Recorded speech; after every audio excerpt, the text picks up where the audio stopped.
Hi, I am back. I have not made a video in a very long time, but here I am. My mom requested that I make a stretching video, so this is just a stretching video, essentially.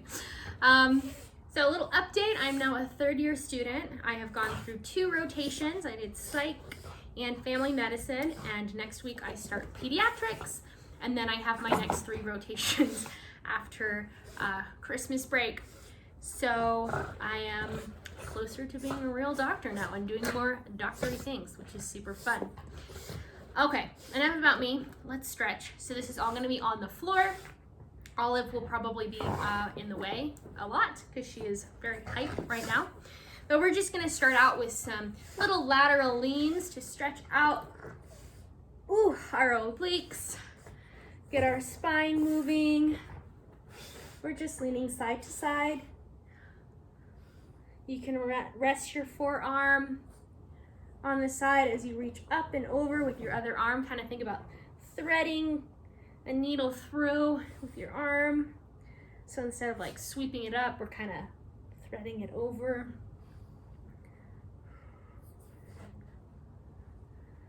I'm already sweating because my apartment is really hot. This should not make you sweat, but I'm sweating. All right, let's do one more on each side. Now she's calm.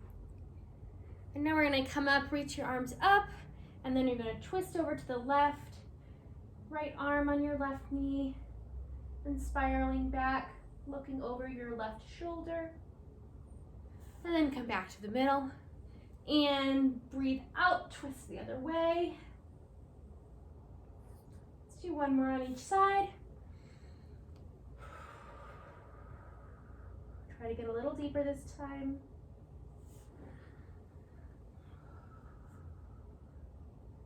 So really warming up that spine, introducing some spiral type motion here. Now you're gonna put your hands on your knees and we're just gonna stir the pot here.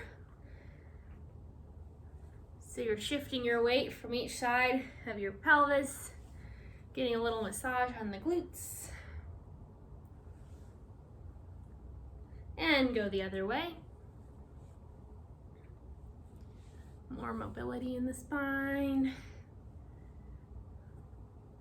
Now we're gonna come to the middle, do a little neck stretching. So first I just want you to bring your chin down to your chest. Very gentle stretch here. If this is not enough for you, you can take your hands and you can just rest them on the crown of your head, and you're not pulling down, you're just letting gravity add a little extra stretch for the back of your neck.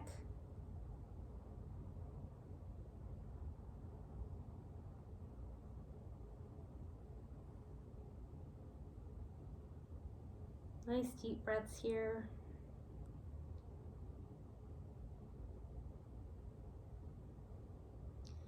And sit up straight. Now we're going to stretch the side of the neck. So take your left hands, walk your fingertips out, and take your neck, or take your right ear over to your right shoulder.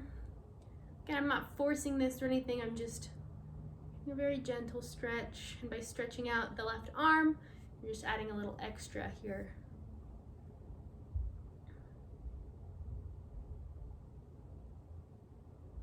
And roll it forward and take it to the other side.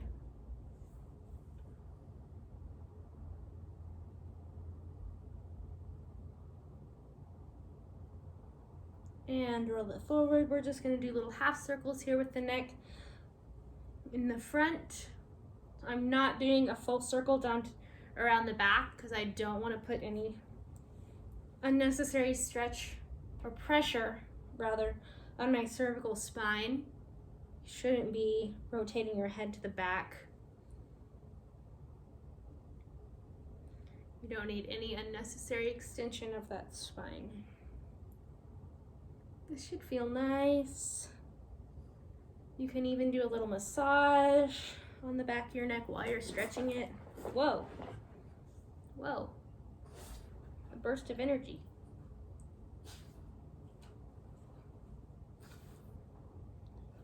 And we'll finish out here with one more stretch to the front.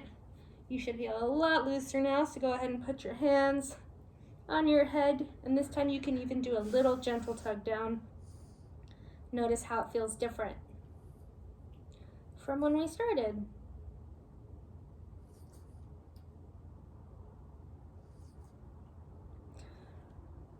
Okay, neck and spine are ready to go. Now let's move to the lower body. We're going to start out opening those hips here, so I want you to sit up nice and tall, feet together, grabbing onto your feet, and then just trying to open your knees up. Trying to let them touch the ground here. Sitting up nice and tall. You almost feel a little stretch in your neck too, sitting up tall, and in your upper back, which is nice. Try to press those knees down. This introduces a lot of mobility in the hips to open up and increase your range of motion. Just really all that stretching is about, is helping give you greater range of motion for your everyday tasks and protecting your joints. When you have strong and flexible muscles, your joints are able to move in the directions they're supposed to. If you're way too flexible, that's not good for your joints. But that's more of a hypermobility disorder, not, that's a pathology, not something that you can do to yourself. All right, now we're gonna lean forward.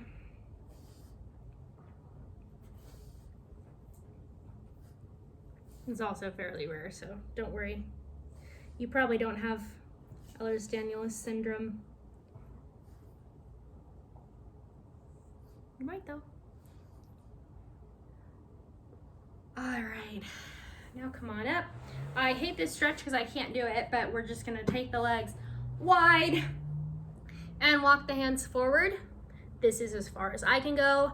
I have been to exercise classes where people can literally get their chest on the ground. If that's you, go for it. That's not me. So this is where I stop. I try to do this one more to get better at it though. I think it's just my anatomy. Maybe my hips are too wide or something, I don't know. But you should feel a nice stretch in your hamstrings, inner thighs, and you should feel some in your back as well here.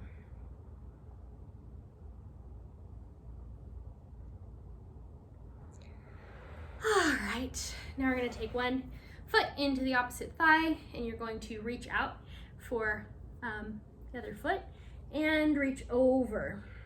So we're getting a good hamstring stretch here and a stretch for the obliques. So notice I'm facing you, not facing my leg right now. And in a few seconds, we're going to shift around and have our chest to our knee. So right now we're gonna turn, face the foot, chest to the knee. A little deeper hamstring stretch.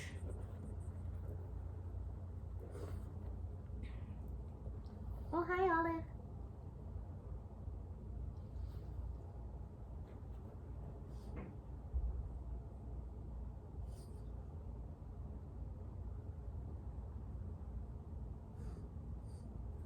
All right, come on up nice and slow, other side.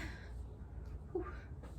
It's best to do stretches like after you've done a bit of some movement, like going on a walk or after a workout.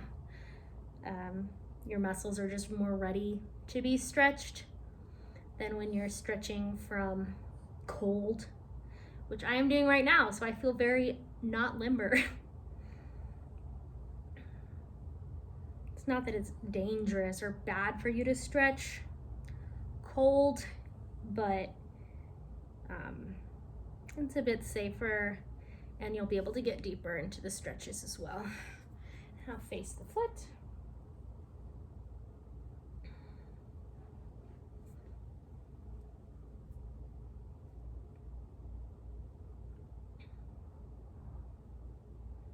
And when you are stretching, you want to make sure to hold each stretch for about 20 seconds.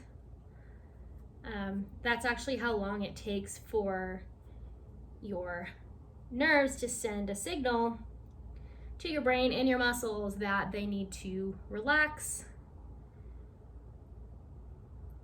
So the physiology of muscle stretch is actually pretty complicated. but it's a reflex, really, almost. And you have certain cells that protect you from stretching too far, and it takes some time to reset that thermostat, if you will, that stretchostat, to allow you to stretch deeper and further, and without your body thinking you're going to hurt yourself, essentially. All right, so now we're going to get into the quads. Sorry if you can't fully see me. So we're going to take right leg forward, left leg back, and we're going to do a runner's lunge here. You'll feel a nice stretch through the front of the back thigh. And if this position is uncomfortable for you, or you don't want to be up, you can do the same thing with your knee down, stretching the same muscle.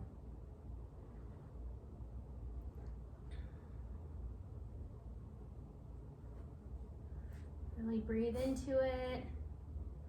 Then we're gonna put that knee down, and now we're gonna come up. I'm still here, I promise, I'm headless. And then press into the front knee for an even deeper stretch in the left quad. And kind of almost think about like tucking your hips under here to feel the stretch in your hip flexors.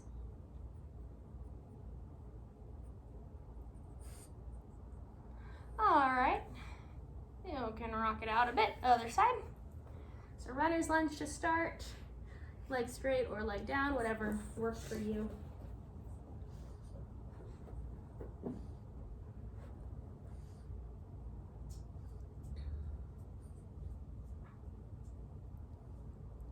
And then we're gonna put the leg down and lean back just a little here, pressing into the front knee.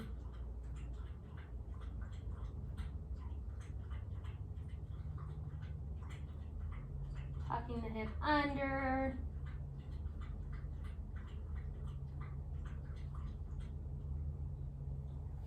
All right, legs are feeling a little better now. We're going to stretch out the glutes. So one easy way to do this is to take a leg over, it's called a figure 4 stretch, place it on your knee, and then depending on how flexible you are, you can sit up really tall or you can lean back a little bit more for less of a stretch. You should feel a good stretch in your glute. Also good for opening up the hips, this one is. And if you want, you can kind of rock side to side here. Just introduce a little movement and you'll feel different parts of the muscle fibers stretching because your muscles are pretty long. There's different parts of the fiber. They can be stretched in different positions. All right, other side. A lot of times you'll also notice one side is a lot tighter than the other. Totally normal. Just give that side a little extra lev. And give yourself some grace. Just recognize that that happens and you don't have to get frustrated by it.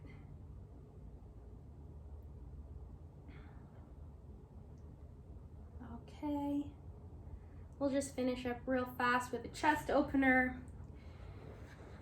So you can either do the goalpost arms or you can reach all the way behind you, clasp your fingers, and open up that chest. This should feel very nice. I like to do these at the end of a workout too because they help you just open up through your front body. A lot of times in workouts we're focusing a lot on the front and flexing through the front, and this helps you to open up. And try to drop the shoulders, don't have them all the way up by your ears. Oh yeah. Where'd Olive go? And then let's reverse that stretch, pressing away, rounding through your thoracic spine here.